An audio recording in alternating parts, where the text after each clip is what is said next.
What's up, guys? This is Rey-Jay back with another video. And in this one, I want to break down what's happening with SPY, Tesla, and the overall markets. I'm also going to break down why tomorrow is going to be a very important day as we have a big vote coming out from the House of Representatives right now and why it may cause some volatility for the stock markets. Just know that I am not a financial planner, so take nothing I'm saying as financial advice whatsoever. And also, if you guys can, please check out my Mumu link that's down below or use my QR code right here to sign up. If you sign up for Moomoo with the link down below and deposit $100, you're going to get $20 of free Nvidia stock. If you deposit $2,000 or more, you're going to get $50 worth of Nvidia. Deposits $10,000 to get $300 worth of the stock, or deposits $50,000 to get $1,000 of free Nvidia. You're also going to qualify for a 3.6% APY base rate plus a 4.5% APY extra for 3 months, making it a total of an 8.1% APY. The offer ends very soon, so please check out my link down below to sign up. Anyways, now let's talk about what's happening with the overall stock market. So, looking at SPY right now, SPY is currently below $682 a share, which is not the best of signs for bulls. I also want to note that we have some very important news coming out involving the House of Representatives, which could cause some high volatility. And right now, the market is showing some signs of weakness because SPY not only had a rising wedge-like pattern, but we began to pump today in the morning and we got a rejection thus far. So what's going on with the market? Well, I mentioned yesterday that right now, at least in my video from yesterday, the market did not fully, kind of like priced in the overall news about how the government was going to likely end the shutdown. And I think by today, now we could say that this is priced in because SPY actually had more room to go higher, and we pumped all the way up to 686 a share in the morning. So we came very close to all-time highs, not that far away from all-time highs. And then instead of continuing the run, I give you guys a warning that we might now get the rejection because from that point on, that's when the news is now more priced in. So I know people in the comments were talking about this yesterday, and they were correct to make that claim. It's just that we had to wait one more day for us to get that final top leg structure before we can now say the news is most likely priced in. So what does this mean moving forward? What's about to happen to the stock market? Well, looking at SPY, there's a saying that goes, buy the rumors, sell the news, meaning that we start to run and pump and pump and pump with lots of good news that's about to come. And then once the news comes out, the market gets a rug pull. That's typically what happens with earnings or lots of pieces of news that come out. And it looks like that is what might be happening right now. But I can't say for sure until we get confirmation. On the QQQ, we're also showing some weakness right now, especially as we have this gap down here to fill. This does resemble an inverse head and shoulders like pattern, but it depends on if we hold support or not. But right now, I see weakness on SPY and the QQQ. There's weakness right now. So what's going on? Let's talk about the news, and I'll break down more details about the charts and why I say that. So the good news that came out was that the Senate passed the agreements to keep the government funded up until January 30th in a 60-40 vote. Then this overall agreement passed to the House of Representatives. At the time I'm recording this, they are currently voting to try to end the longest government shutdown in U.S. history. So this vote would once again help to restart the distributed food assistance, the payments for hundreds of thousands of federal workers, and also to help a lot of government systems and services that benefit Americans all over the country. Now, what's going on is that there's two possibilities.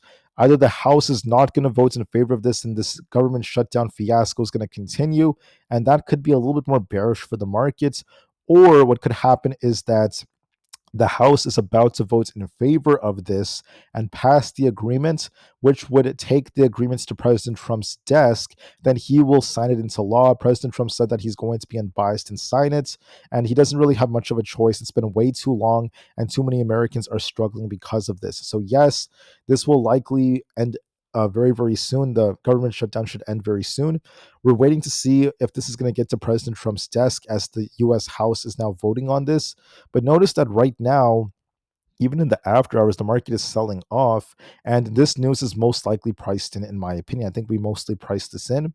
So the odds favor, there's a greater probability the market might see some downside afterwards if we continue this trend, because we have a rising wedge like rejection, and because the news is priced in, we could be returning to our key EMAs. There's also some gaps to fill on SPY and the QQQ, and that could be very significant. So what's happening? I think starting today at 4 p.m. Eastern Standard Time, that's when the votes were basically going to be taking place, and we're waiting to see if that ends up being the case. Also, keep in mind that Republicans currently holds the majority in the House, so there's a better chance that it ends up passing, as President Trump has said that he is going to support the overall bill. So with that being said, there's a very, very good chance that, either tonight or tomorrow, the news will come out that the government shutdown is ending, but then the overall stock market does look like it's having a more negative reaction. On top of this, tomorrow is going to be Thursday, November 13th, 2025. There's not really much data coming out. At 11:30 a.m. Eastern Standard Time, we have the 4 and 8 week bill auctions. But the thing is that we were supposed to get CPI data, but from the sources I'm reading, it looks like CPI will most likely not be coming out. But just in case, even if CPI does come out, do expect some volatility. But I don't think it's going to come out from what I'm reading so far. The White House said today that it's unlikely that the federal jobs report or the CPI reports are going to be released because of the fact that the data was already delayed. And even if the government shutdown ends, we're going to likely not see the data come out, according to the White House. I say this because from what I'm reading right here, according to reports that came out from the Labor Department's Bureau of Labor Statistics, it looks like what's going on is the data has been delayed because of the government shutdown, and they have to reschedule when the data comes out. So that's what's happening so far. We're waiting to see when this is going to be rescheduled. And we just heard from Goldman Sachs and different economists that while the shutdown appears to be nearing an end, it will take time for the statistical agencies to work through the backlog of releases, meaning that we're not just going to get the data tomorrow or instantly. Even if the government shutdown ends, it's going to likely be delayed from what I'm reading. So most likely it looks like the data is not coming out for tomorrow for CPI, so it's going to likely not really affect things. Same thing with the initial jobless claims. And if the government shutdown truly ends, what could happen is that the Bureau of Labor is going to essentially give us some information about when the next schedule is going to come out for the data, and then the data will come out later on, maybe like next week. So that's going to likely cause some volatility for the market, but for now, much of the data is still delayed. Besides that, more news worth mentioning is that AMD saw a very, very nice bounce because we're looking for some awesome revenue growth, and their AI data centers are likely going to be doing very well. And besides that, there's not really much else really affecting the market right now. I think the main eyes are going to be on the government shutdown news to see if we truly see it end. For earnings for tomorrow, we have Walt Disney announcing earnings in the morning, and that's pretty much it. There's nothing else that's way too significant. Finally, the fear and greed index is currently at fear. It's getting closer to neutral. We're still in the middle right now between neutral and extreme fear. So there is still some fear in this market despite the bounce.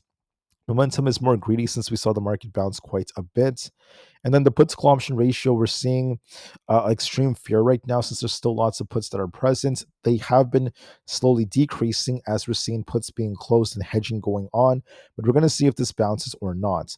The VIX is also quite neutral right now, so we're going to see if it bounces or not, so keep that in mind. With that being said, what do I think is going to happen to the markets? What is my prediction? Well, like I said before, there's two possibilities.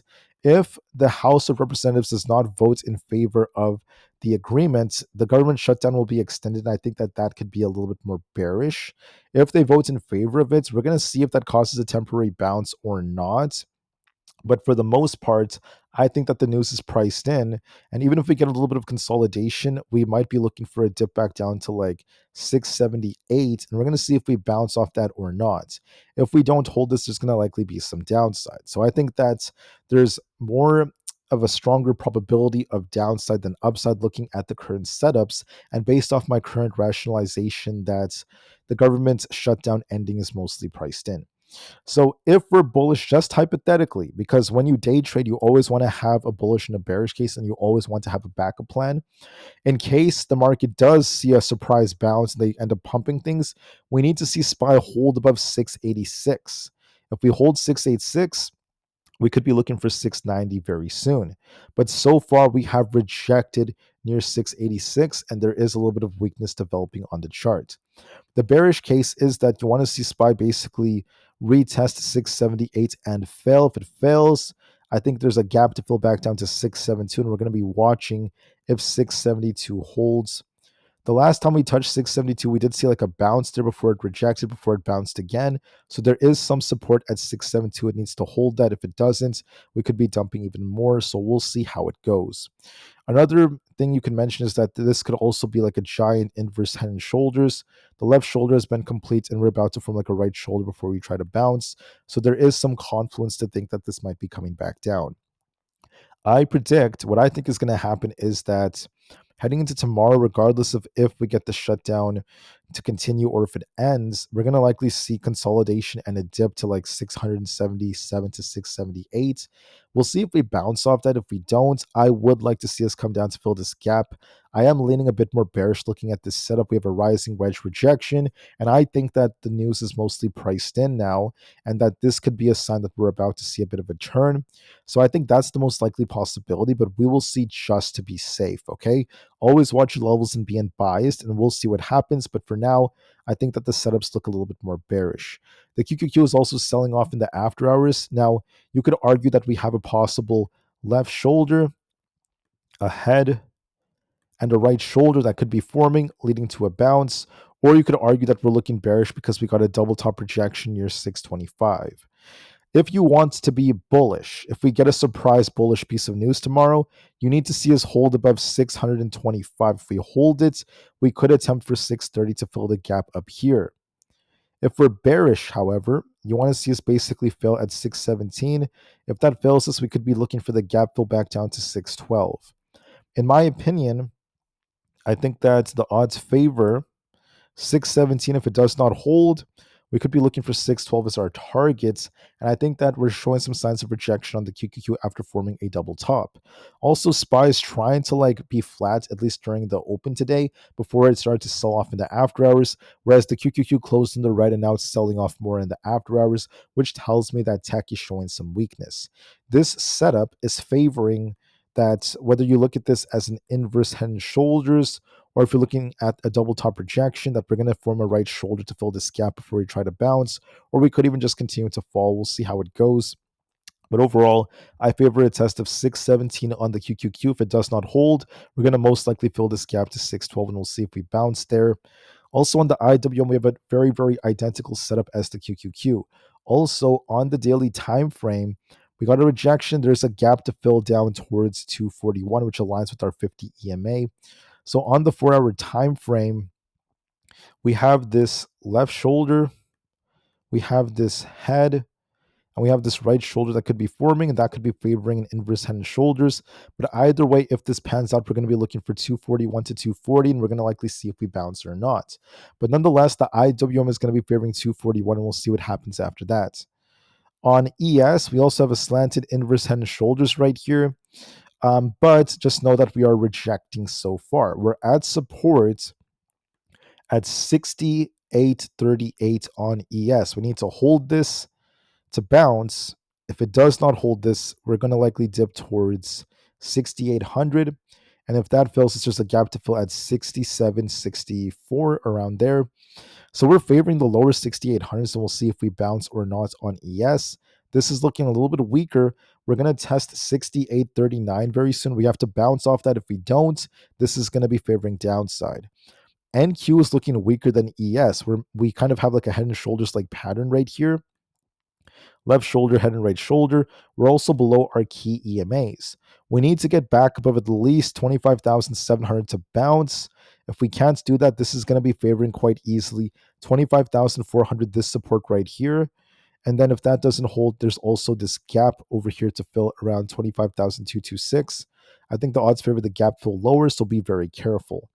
Bitcoin's also range bound between 101,000 and 106,000. But what I see is that we're technically on a downtrend on Bitcoin.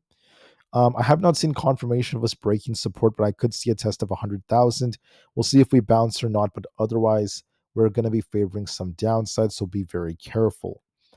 On Tsla, we're making lower highs, lower lows, lower highs, lower lows, and we're favoring a retest of 422 to 420. We got to hold 420. If we don't, we could be revisiting the 415 area, if not the lower 400s, and we'll see what happens. On Nvda, We're showing some weakness. As you can tell, we're making lower highs and lower lows. We need to get back above 194. If we don't, we're going to be favoring, I think, 188, because on the daily time frame, you have a gap to fill down here on Nvidia around 188, and our 50 EMA aligns at 186. So this is now favoring 188 for a temporary move down before it tries to bounce, in my opinion. On Apple, we have 271 as our support. So we're going to see if this holds. If not, we could be tipping more, and we'll see if we bounce. But overall, we're favoring downside. Netflix, I have to pull up the 4 hour. We got a nice bounce on Netflix, but there is some tough resistance at 1161. We need to break 1161. I think the setup looks bullish overall, but we could come down first before it tries to bounce. But overall, Netflix does look more bullish to me.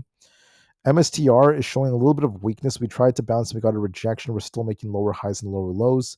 Might retest 236 before it rejects, but overall it's downtrending towards 215. Celsius also has like an inverse head and shoulders, but we need to hold above 46.5. If not, we could be dipping back down to 42. Supermicro is on a bit of a downtrend. We're going to see if we hold support. If not, we could be dipping back down towards 35. On Palantir, we have an inverse head and shoulders. We could be tipping back down to 179.5. If we don't hold that, we could be dipping to 176, and we'll see if we bounce. Rivian could be dipping back down to 16.3, and we'll see what happens, but there is some downside risk. SoFi also is looking a little bit more bullish. It's making higher highs and higher lows, but there is a very tough resistance right here around 32.5. We got a rejection here beforehand. We need to clear that to continue to be bullish. If we don't, I could see this revisit essentially 31.25. AMD, it pumped really nicely. Good news came out, but there's tough resistance again at 265. We need to hold above that. If we don't, this is going to be favoring 253. Also, what's not so great is that on the daily time frame, we have a big gap to fill. So there is a gap that's left on AMD. So we'll see if that gets filled or not, despite all the good news. On ARM, we're favoring a retest of 146, and we'll see if we bounce. PayPal has support at 67. We're going to see if it holds. If it doesn't, we have 66. Coinbase is on a bit of a downtrend. We're going to see if 309 holds. If not, it could be dipping back down to the low 300s. Amazon got a rejection here, could be looking for 241. And then Meta has a double top rejection. It also might be dipping back down to the low 600s. I'm not sure if 600 holds. It may continue to fall because now the setups look a little bit weaker. But like I said before, Meta is a very good buy for the long term. I think there's going to be a massive bounce back to the 800s within a year from now. So for now, I see this as a buying opportunity. However, we're not fully bottomed yet. We might be dipping a bit lower to below 600 very soon. Google got a big rejection, and I also want to add that there's a gap to fill back down towards 281. Could consolidate here, but it's going to likely be retesting to 285, then continue to fall. Microsoft has resistance at 511. We need to break that. If we don't, we could be dipping back down to the low 500s. Oracle's on a bit of a downtrend. We need to see if we hold above 230. If we don't, we could be dipping back down to 225. And then a few more. We have the VIX, it has resistance at 18.05. We're going to see if this breaks. If it doesn't, it could reject here. We want to see if this breaks to fill the gap back up towards 19.05 or so. The 10-year is kind of flat. The dollar is kind of flat as well. It's technically on a downtrend, which tends to be bullish for the market, but we're going to see if this reverses with an inverse head and shoulders forming. I'm not as worried about the dollar, though. It doesn't really affect the market as much as it has in the past. So overall, guys, I think that I'm growing a little bit concerned for bulls because of this setup. In order to prove me wrong, we need to see SPY hold above 686, and we need to see the QQQ break and hold above 625.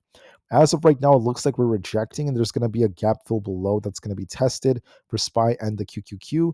That is the most likely possibility in my opinion, but we'll see just to be safe. So at the end of the day, just hope for the best for all Americans. I hope that our Congress, overall, our House of Representatives, they end up passing this agreement to fund the government and help the millions of Americans that are affected by this. But even if they do so, this could still lead to a sell-off in the markets since this news is mostly priced in my opinion. And I think there is downside risk looking at the current setups. So we'll see. Just to be safe, always watch your levels, but just know that right now the setups look weaker. So I like to be unbiased and give you guys my take, at least for now. Those are my 2 cents about the markets. Thank you all so much for listening, and I'll be back tomorrow before market open for another update. Until then, I wish you all nothing but the best, and peace out.